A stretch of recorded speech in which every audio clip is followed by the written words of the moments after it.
Bonjour les graphes, ravi de vous retrouver pour cette nouvelle vidéo, j'espère que vous allez bien et aujourd'hui on va parler de Ray Dalio et de la crise toujours pareil où on parle donc de krach boursier, de crise boursière et tout ça bien entendu attendu pour demain en règle générale, bref 2020 c'est toujours pareil.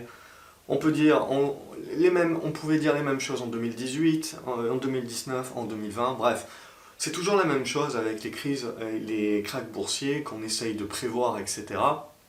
C'est toujours pour tout de suite, sinon ça ne fait pas suffisamment peur et donc ça ne fait pas suffisamment vendre. Donc là l'idée, c'est justement de voir un petit peu, Ray Dalio, c'est quand même pas n'importe qui, et derrière c'est de voir un petit peu, parce qu'évidemment, toutes les personnes, et Ray Dalio est très médiatisé en ce moment, bon, il avait écrit un premier bouquin sur ses principes de vie, et derrière il a écrit un autre bouquin également sur en gros l'histoire de l'endettement qui est très intéressant, et il faudra à un moment donné que j'en prenne, justement il y a quelques petits bouts qui sont intéressants, et justement il se base quelque part sur cette histoire là aussi, pour pouvoir faire là aussi une analogie, pouvoir comparer certaines choses, et démontrer avec ses propres pensées que en effet, on est éventuellement dans un monde qui est assez proche du monde des années 1930. Et donc du coup, bien entendu, si l'histoire se répète, évidemment, on peut avoir plusieurs risques, et Ray Dalio nous expose justement énormément de risques, il nous expose tout un tas justement de paramètres qui font que on peut s'inquiéter, on peut croire à une correction de marché, on peut croire à un krach boursier, etc. Et puis surtout, Ray Dalio c'est quand même pas n'importe qui quand on parle de macroéconomie. Par contre, et c'est là où c'est très intéressant, c'est que justement, parce qu'il a une grosse expérience, il a aussi une énorme humilité. Et cette humilité, malheureusement, eh ben, on ne la retrouve pas dans la reprise finalement qu'ont les médias, qu'ont les journaux spécialisés, qu'ont les soi-disant experts également, puisque bien évidemment tout ça c'est du pain béni. Pour tous ceux qui vivent justement de la crise qui arrive, qui vivent justement à chaque fois d'essayer de vous faire peur, et ben que Ray Dalio ou que d'autres gros gestionnaires évidemment, investisseurs, économistes, ce que vous voulez, disent également que ça va pas bien, qu'on est en train de casser le système et que on va très certainement connaître une crise pire que la crise des subprimes, ce que vous voulez, toujours la même chose. Le but du jeu, c'est de faire toujours plus, d'être toujours dans l'hyperbole, évidemment. Et bien évidemment, tout ça c'est du pain béni, et donc ils vont reprendre tout ce que va dire Ray Dalio pour expliquer, ben vous voyez, moi aussi, c'est comme ça que je vous l'ai dit, si Ray Dalio le dit maintenant, c'est qu'on va y arriver. Et donc tout ça, bien entendu, c'est toujours à prendre avec des pincettes, parce que ce soit Ray Dalio ou que ce soit un autre, personne ne connaît l'avenir. Personne ne peut avoir le timing exact. Alors on peut avoir des convictions, bien entendu, on peut se dire que ça va mal, etc. Mais derrière, comme je vous l'ai toujours dit, dans tous mes articles, dans toutes mes vidéos, il faut savoir faire la part des choses.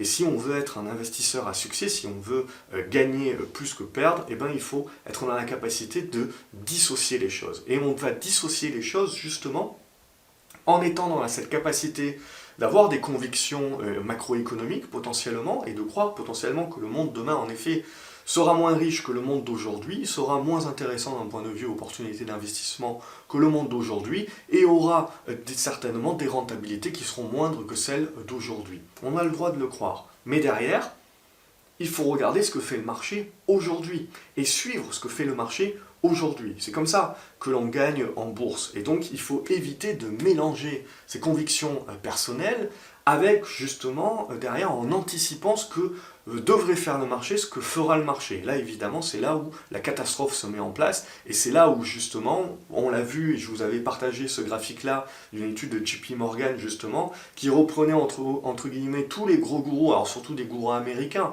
même des prix Nobel, hein, des économistes, des gestionnaires d'actifs, etc., des grands noms quand même, qui justement prédisent de toute façon le krach et la fin du monde déjà depuis 2010, et puis bien avant la crise des subprimes, c'était aussi déjà le cas. Et puis c'est toujours à l'hyperbole, c'est toujours à celui qui prévoit le truc le plus gros, évidemment, plus c'est gros, plus ça passe, et plus finalement les gens ont une facilité de se raccrocher à de l'argumentaire qui mélange toujours cause et causalité, et là on est à la toque.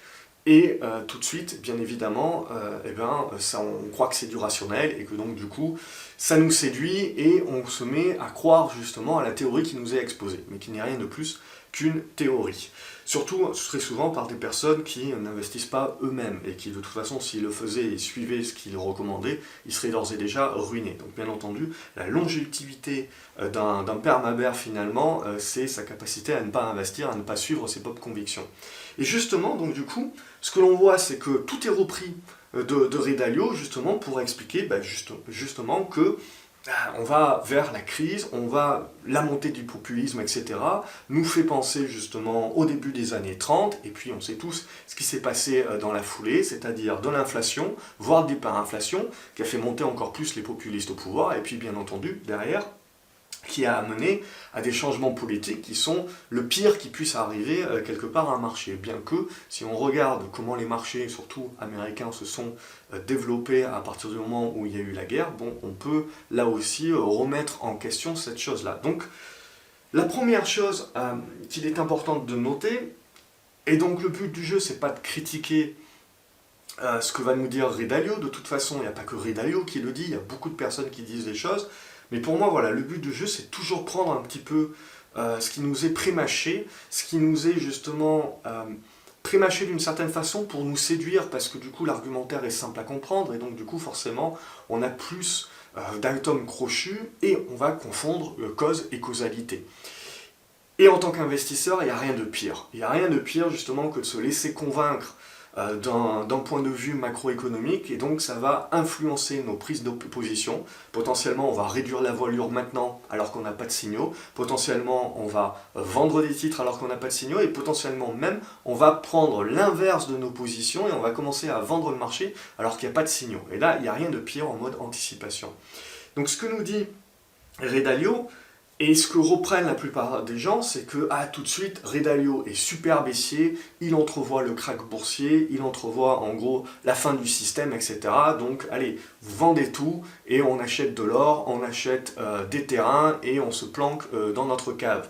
Et c'est pas du tout ça que Ray Dalio il dit. Il faut bien comprendre le personnage, il faut comprendre Ray Dalio d'où il vient. C'est quand même le créateur du All-Weather Portfolio, c'est-à-dire un portefeuille qui est créé justement pour éviter d'anticiper, pour pouvoir résister à tous les cycles économiques.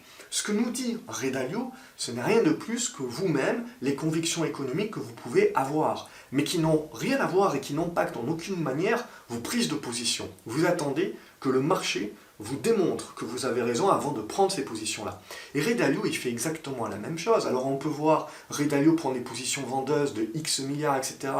Mais comparé à la taille totale du fonds de gestion, c'est que dalle, c'est rien. Donc à partir de ce moment-là, malheureusement, on est toujours dans le même type de médias où chacun va venir piocher les informations qui l'intéressent et complètement oublier et complètement ne pas prendre en compte les autres informations qui seraient contraires justement à sa propre théorie. Parce que dire aujourd'hui que Ray Dalio est baissier parce que justement il a quelques convictions macroéconomiques et dire que en effet le fonds Bridgewater est en train de vendre énormément et de prendre des options put, etc.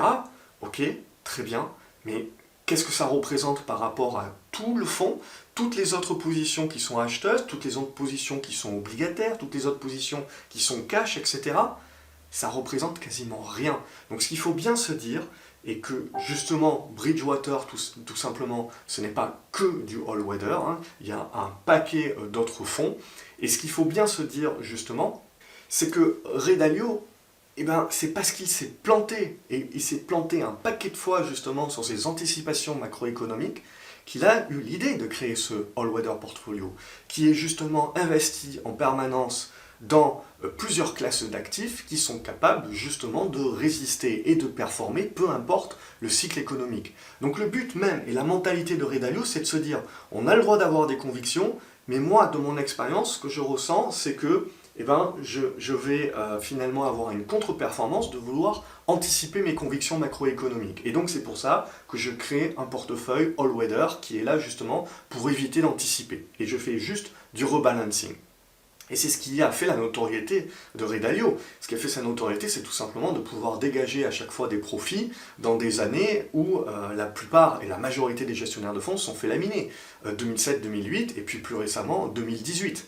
Mais derrière, sur les années qui sont haussières, il accepte aussi une contre-performance. Parce que son portefeuille et son idéologie, c'est avant tout la protection, la gestion du risque et la protection du portefeuille, la protection du capital. Et ça, il faut comprendre, avant de pouvoir juger des performances de quelqu'un, d'un investisseur, quel qu'il soit, d'un gestionnaire de fonds, etc., il faut comprendre quel est son objectif.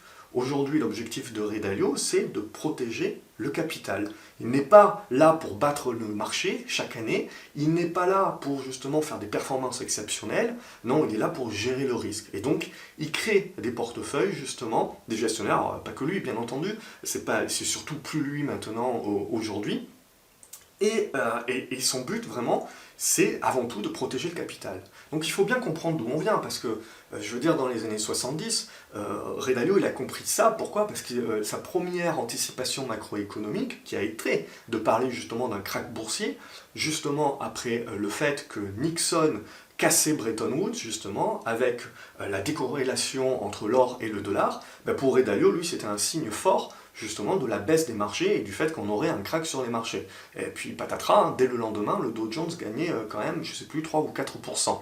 Et donc là, en fait, c'est ce qu'il a fait réaliser, que, ok, on a le droit d'avoir des convictions macroéconomiques, mais en fait, personne ne sait de quoi demain sera fait. Personne ne sait comment les marchés vont réagir, et donc on a le droit de faire des scénarios, on a le droit d'avoir des hypothèses de travail, mais en aucune manière, on a le droit de les anticiper sur le marché. Sinon, bien entendu, on va faire de la contre-performance. Et c'est ce qui a permis de créer ce portefeuille all-weather. Donc quand on lit Ray Dalio, il faut le lire justement comme une personne qui est en train de vous parler de ses convictions macroéconomiques, qui est en train de vous parler des risques, qui est en train tout simplement de vous permettre d'essayer de rester le plus objectif possible dans votre pensée, d'intégrer certains éléments, mais d'attendre patiemment, de ne pas influencer votre décision et de ne pas influencer votre portefeuille et d'attendre patiemment. C'est-à-dire, on va dérisquer. Et dérisquer, ça ne veut pas dire vendre toutes les actions, passer tout en obligataire. Dérisquer, ça ne veut pas dire, si on pense que demain il y aura de l'inflation, voire de l'hyperinflation, balarguer tout son portefeuille obligataire et revenir directement en action. Donc c'est bien ça qu'il faut comprendre, c'est que quand on parle justement de gestion de risque, c'est juste réadapter, c'est-à-dire baisser un petit peu son exposition aux actions, remonter son exposition à l'or, etc. Et on va gérer le portefeuille de cette manière-là. C'est pas tout ou rien. Et malheureusement, il y a énormément d'amalgames qui sont faits. Évidemment, on ne prend que ce que l'on veut prendre pour aider un petit peu sa propre théorie, et on oublie tout le reste, et ça c'est un gros biais cognitif, et malheureusement, ça enfonce un paquet d'investisseurs dans des théories qui vont être stériles et qui vont surtout être contre-performantes pour leur portefeuille. Donc c'est bien ce que je vous dis, c'est toujours de dissocier vraiment ces convictions macroéconomiques que vous avez le droit d'avoir de justement qu'est-ce que vous faites sur les marchés et ce que vous suivez sur les marchés, et pas en investissant, en anticipant ce que les marchés devraient faire. Ça marche jamais. Maintenant, prenons quelques points un petit peu de Ray Dalio. Pour moi, le point majeur de Ray Dalio, et avec lequel on est totalement en accord, et on ne peut pas entrer en désaccord, c'est justement le fait que le capitalisme est un petit peu en train de se tirer une balle dans le pied, d'où la montée des populistes, par le fait que le capitalisme ne contrôle pas assez actuellement le gap des inégalités. Et ça, bien entendu, c'est quelque part, c'est le péché mignon du capitalisme, et c'est ce qui peut courir à sa perte s'il ne fait pas en sorte de rééquilibrer un petit peu tout ça. Donc ça, pour moi, c'est le point central, ce sont les inégalités, et donc du coup, ça découle sur du populisme, et le populisme, ça découle sur un risque politique, et le risque politique, tout peut arriver, et là, bien entendu, impossible, c'est déjà impossible, mais c'est le signe noir, donc par définition, c'est tout à fait impossible de savoir comment ça peut se goupiller. Alors, le populisme, on voit, il est en train de monter, mais bon, on n'est quand même pas encore dans les années 30 comme Ray Dalio a l'air de le suggérer. En tout cas, moi je ne le vois pas comme ça. Donc ensuite, il y a un second point où on parle de la survalorisation des marchés. À titre personnel, je ne pense pas que les marchés sont survalorisés. Ils sont chers, surtout les US notamment, les marchés sont chers, mais ils ne sont pas survalorisés. On parle surtout de cette survalorisation par le fait qu'il y a eu un flot incessant de liquidités avec le quantitative easing. Toutes les banques centrales du monde ont fait du quantitative easing, donc il ne s'agit pas juste de regarder le marché américain, mais de regarder l'ensemble du marché.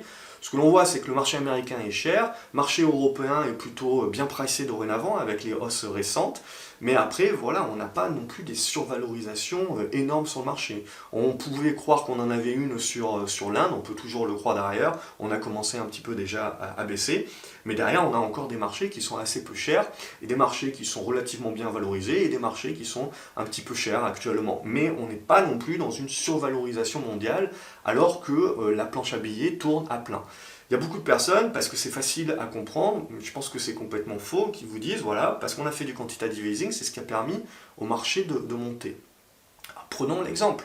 La quantitative easing, hein, en gros, on prend l'exemple, on peut prendre les 8 dernières années, la performance des marchés boursiers mondiaux, hein, donc on prend tous les marchés boursiers mondiaux, puisque tout le monde a fait du quantitative easing, hein, Europe, US, évidemment en gros morceaux, mais également la Chine, et donc du coup, on regarde la performance. Quelle est la performance annualisée du marché sur les 8 dernières années? C'est à peu près du 9%. Très bien. Donc 9% par an avec du quantitative easing qui est donc l'explication pour expliquer le fait que tout le monde s'est rué sur les marchés boursiers, pas que, il y a les marchés immobiliers, mais prenons les performances du marché boursier.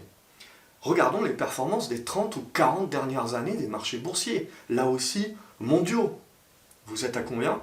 Vous êtes à 8,5%. Il n'y avait pas de quantitative easing, la définition n'existait même pas, on ne savait même pas ce que c'était.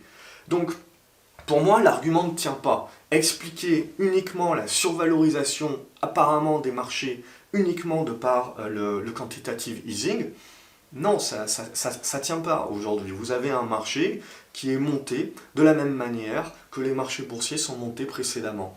Ce qu'il faut, c'est comparer. Alors tout le monde, là aussi, il y a des trucs énormes, des personnes qui sont très reconnues, qui ont écrit des livres, etc., et qui vont vous parler justement du fait que la crise ne peut qu'arriver parce qu'ils vous comparent où était le Dow Jones ou le S&P dans les années 70, 80, 2000, 2010 et maintenant. Et ils vous disent, vous voyez un petit peu cette hausse exponentielle, ah, ça ne peut pas tenir. Oui, d'accord, mais il faut comparer également à ça la hausse exponentielle aussi qu'ont connu les bénéfices des sociétés. Donc ça aussi, c'est important de savoir de quoi on parle et de ne pas comparer le point haut actuel des indices par rapport au point bas suggéré il y a 20 ou 30 ans en se disant « voilà, là on est vraiment dans une grosse bulle ». Non, on a quand même suivi, même si on est toujours, les marchés survalorisent toujours par rapport aux bénéfices, on a quand même suivi également une courbe croissante et exponentielle des bénéfices tout au long de ces années. Donc là aussi, c'est encore des gens qui vont vous parler uniquement de quelque chose, mais en oubliant de vous parler d'autre chose, qui pourrait tout à fait venir en contrepoint. Et pour moi, c'est comme ça qu'on noie quelque part le discours, qu'on argumente et qu'on biaise, justement l'objectivité de chacun. Donc j'essaye un petit peu de remettre ces points-là, qui sont pour moi très importants. En plus, derrière, on parle de la dette des États. Ok, très bien, il y a des grosses dettes d'État, ok, très bien. Mais comme dans une précédente vidéo, bon, j'ai déjà fait des vidéos, je vais essayer d'être plus court, mais l'idée, c'est de se dire que les États, de toute façon, et les dettes des États auront besoin de l'inflation. Le but, évidemment, c'est de ne pas d'aller vers l'hyperinflation. Là, c'est jamais bon. Mais si on va vers une inflation, je veux dire, à 3-4%, il faut encore qu'on dépasse les 2%, c'est pas gagné. Hein. Mais si on revenait un jour à 3-4% d'inflation, bon, ben, il est clair et net que ça aiderait, évidemment, et ça permettrait aux États un petit peu de pouvoir réduire d'une manière en pourcentage, puisqu'on vous parle toujours de pourcentage, ou on vous parle de valeur, mais on compare des chiens et des chats, donc c'est toujours ça aussi, vous faire attention. Les photos qu'on vous donne, pour vous justement vous faire paraître que c'est énorme et que c'est la fin du monde, etc. Mais voilà, il faut remettre les choses en perspective, remettre les choses en mode ratio également, et comparer ce qui est comparable. Parce que c'est de la même manière qu'on va vous parler de la dette des entreprises, qui est aujourd'hui élevée, oui c'est vrai, mais regardez la position de trésorerie des entreprises également. Elle n'a jamais été aussi élevée également. Donc c'est-à-dire que quand on parle aujourd'hui, et qu'on vous montre un graphique sur la hausse de l'endettement des entreprises, ok, oui en effet, c'est un gros point, mais regardons également la hausse justement de la trésorerie. Et justement, regardons aussi pourquoi les entreprises sont autant endettées. Aujourd'hui, ça n'a jamais coûté aussi peu cher de s'endetter. Donc on s'endette, voire même si on a du cash aujourd'hui, De toute façon, vous le faites bien aujourd'hui vous-même pour votre immobilier. Vous allez, plutôt que d'utiliser votre cash, votre trésorerie, vous allez vous endetter, parce qu'aujourd'hui, ça ne coûte pas cher, et vous pouvez utiliser l'effet de levier. L'entreprise fait exactement la même chose. Donc c'est-à-dire, il faut comparer ce qui est comparable. Vous avez des entreprises aujourd'hui qui ont des bilans sains, qui sont certes, oui en effet, endettées, mais elles ont des positions de trésorerie, elles ont des actifs tangibles, elles sont capables justement d'avoir un équilibre. Après, par contre, il y a d'autres entreprises qui ne sont pas rentables et qui ne survivent que parce qu'elles ont de l'endettement à faible taux. Et celle-ci, dès que l'inflation remontera et que les taux remonteront, et bien celle-ci, en effet, il faudra que Schumpeter fasse pour une fois son travail, c'est-à-dire que l'on arrête d'allouer du capital qui est non rentabilisé, et donc qu'on puisse le réallouer sur des sociétés qui sont plus rentables. Et donc ça, oui, en effet, ça risque de vous faire un choc, ça risque de faire un choc court terme. Mais si on croit à l'inflation, si on croit au retour de l'inflation, si on croit à la remontée des taux d'intérêt qui en effet nous mettrait potentiellement à court terme dans des situations un petit peu compliquées, ben on doit croire aux actions également. Parce que, mais pas n'importe lesquelles. Donc on doit croire aux actions, pourquoi? On doit croire aux sociétés qui seront capables demain de pouvoir survivre dans un environnement où les prix augmentent. Pourquoi? Grâce à leur pouvoir d'achat, grâce à leur pricing power. C'est-à-dire tout simplement leur capacité à pouvoir répercuter la hausse des coûts sur leur prix de vente, sans handicaper évidemment leur volume de vente. Et donc de pouvoir tout simplement continuer à vendre comme si de rien n'était, dans un monde inflationniste comme s'il n'y avait pas d'inflation. Et ça, c'est tout simplement lié à leur avantage compétitif. Si vous avez des sociétés qui ont des avantages compétitifs, qui ont des actifs tangibles aujourd'hui, eh bien, le but de l'investisseur, et c'est là où je crois vraiment que dans les années à venir, dans potentiellement les décennies à venir, les investisseurs actifs, donc qui choisissent et qui sélectionnent leurs dossiers, qui sont capables donc d'acheter des sociétés avec des avantages compétitifs ou qui auront des avantages compétitifs dans le monde de demain, qui sont capables justement d'entrevoir ça, eh bien, seront dans la capacité de surperformer le marché, de surperformer l'investisseur justement prudent, l'investisseur passif qui lui nécessairement après une décennie à gagner 9% par an en moyenne, devra potentiellement se contenter dans la prochaine décennie en effet de peut-être 3 ou 4%. Et peut-être potentiellement d'un sacré yo-yo de la même manière qu'on a connu ce yo-yo entre 2000 et 2010. Et ça, voilà. Et donc c'est là où justement aussi on a peut-être un changement de paradigme, et Ray Dalio en parle également, où il va très certainement falloir se contenter en effet de performances moindres. Mais à titre personnel, si on est investisseur actif, si le monde demain est inflationniste, je vous ai fait une plus longue vidéo justement où je vous parle des secteurs d'activité, je vous parle de ce qui va m'intéresser et je vous parle en fait de la crise qu'en cache une autre et quelque part des opportunités également qui seront à saisir à partir de ce moment-là.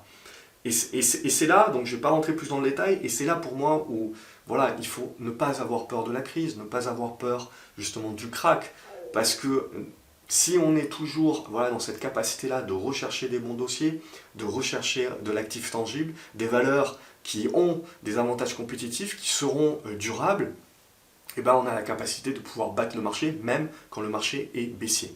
Alors pour résumer, tout est affaire de cycle, et en effet, je veux dire, il ne faut pas avoir à être César justement pour pouvoir dire qu'après un cycle haussier tel que nous l'avons connu, ben, nous connaîtrons un cycle de ralentissement et potentiellement un cycle récessif. Mais ça ne veut absolument, et potentiellement une crise, mais ça ne veut absolument pas dire que nécessairement la crise qui viendra demain sera nécessairement pire que la crise que nous avons connue. Ça aussi c'est un autre biais cognitif qui est de penser justement que les événements récents seront exactement les mêmes dans le futur. Ça, c'est un autre biais. Et donc, l'événement récent, et ce qui fait le plus mal, évidemment, et j'en avais déjà parlé dans des articles et dans des vidéos, c'est que l'événement le plus récent, bien entendu, c'est la crise des subprimes, qui est quand même une des crises les plus majeures de l'histoire boursière, et donc forcément, ça a laissé des traces, et donc forcément, vous avez énormément de personnes qui ont peur de la prochaine crise. Mais on n'a absolument pas la certitude, on ne peut absolument pas l'avoir, justement que la prochaine sera pire. Moi, à titre personnel, je ne le pense pas. Je pense qu'on aura du ralentissement, de toute façon, tout est fait de cycles, mais je pense que justement, il convient de plus se concentrer justement sur quand est-ce qu'il faudra racheter, quels seront les business justement qui seront intéressants dans le monde de demain, et donc se concentrer à passer du temps à évaluer ça et à étudier ça, et c'est ce que je fais, plutôt qu'à essayer de se concentrer quand est-ce que la crise va arriver, comment on se protège, comment évidemment on se retire du marché, parce que c'est toujours bien beau, on va toujours vous expliquer quand est-ce que vous devez vous retirer du marché, mais il n'y aura pas grand monde pour vous dire quand est-ce qu'il faudra réinvestir. Et donc en gros, on fait ce que la majorité, évidemment, des 90% des investisseurs perdent, hein, c'est-à-dire qu'on achète haut et on revend bas. Et ça, bien évidemment, ça vous dégoûte du marché. Donc l'idée, voilà, c'est vraiment de se dire que pour moi, Ray Dalio ou pas, c'est très intéressant. Je vous invite d'ailleurs à lire ce qu'il écrit, parce que c'est vraiment une compréhension globale. Maintenant, voilà, je pense que ce qu'il faut, c'est faire la part des choses. Et donc Ray Dalio, lui, il vous expose de la même manière que je vous expose, ou que d'autres personnes vous exposent également leurs convictions économiques, macroéconomiques, quels sont les environnements de marché, comment ils vont investir, etc. Je veux dire, c'est toujours intéressant à lire. Chacun a ses propres convictions. Mais ce qui est important, c'est de vous faire votre propre idée, déjà, d'intégrer ça à vos propres objectifs et à votre profil. Et derrière, surtout, c'est le timing. Et donc, ne jamais mélanger les convictions personnelles, macroéconomiques, etc., de ce que le monde de demain va devenir, avec ce qu'on voudrait qu'il devienne, et en l'anticipant dans ses positions et dans son portefeuille. Ça, c'est Harakiri. Donc du coup, c'est toujours pareil, on suit le marché, on a des idées, justement des convictions, etc. On se dit, attention, il faudra savoir se retirer, etc. Il faudra savoir protéger, mais on continuera d'observer les opportunités, justement les valorisations, les actifs tangibles, les avantages compétitifs de demain. Ça, ce sont les sociétés qui vont nous intéresser pour continuer à battre le marché, même si le marché est dans une tendance baissière. Il ne faut pas en avoir peur. Et par contre, on attend le bon moment. On attend le bon moment pour y aller, le signal du marché, parce que le marché, il peut décider justement de continuer à monter aussi longtemps qu'il le veut, avant qu'il ait digéré toutes les informations et qu'il commence à nouveau à avoir de l'incertitude et qu'il commence à nouveau à avoir peur de l'avenir. Et là, vous aurez votre signal baissier. Évidemment, dans une autre vidéo, je vous avais parlé qu'à un moment donné, potentiellement, les gouvernements actuels auront une baguette magique qui sera d'aller chercher plus de déficit justement pour essayer de réduire les inégalités que le capitalisme. Et donc en gros, on a favorisé les rentiers jusqu'à maintenant, il y a fort à parier que dans les décennies à venir, on va les défavoriser justement pour réduire un petit peu ce gap d'inégalité. Et tout ça, évidemment, ce sera du déficit supplémentaire, mais qui potentiellement pourra être tout à fait goupillé avec également le retour de l'inflation, comme je vous l'avais dit dans une autre vidéo. Et donc tout ça, évidemment, ça voudrait dire une chose, ça voudrait dire que l'obligataire, on oublie. Et pour moi, par contre, l'inflation, c'est toujours un environnement qui est très positif pour les actions, à condition de les sélectionner, et de sélectionner, comme je vous ai dit, les bons business. Du coup, ça me fait rebondir par rapport à quelque chose dont je vous avais déjà parlé. Donc c'était Socrate, enfin Platon, pour le lire, et justement qui parlait de comment l'être humain passait en fait, et changer en fait de la démocratie, et à promouvoir la démocratie, jusqu'à revenir au totalitarisme, et ainsi de suite. Et en fait, que tout était là aussi cycle. De toute façon, je pense que la vie dans son ensemble est un cycle. Et donc je trouve que c'est assez intéressant. Je retrouve un petit peu, que je remette toutes mes idées ensemble, et que je vous fasse un article et potentiellement donc une vidéo là-dessus. Donc qui sera moins axé bourse, on va dire, mais il y a toujours un impact, et plus axé voilà, sur éventuellement donc se lier à ce que nous dit Ray Dalio avec la montée des populistes, et se dire, est-ce qu'on est vraiment potentiellement là aussi un changement de paradigme sur ce point-là, justement, comme on l'a eu au travers de tous les âges, de toute façon. Voilà, on en reparlera donc dans une prochaine vidéo. J'espère que cette vidéo vous a plu. Si tel est le cas, n'hésitez pas à la partager et à mettre également un pouce en l'air, ça fait toujours plaisir. Abonnez-vous à la chaîne, comme ça vous ne loupez aucune info.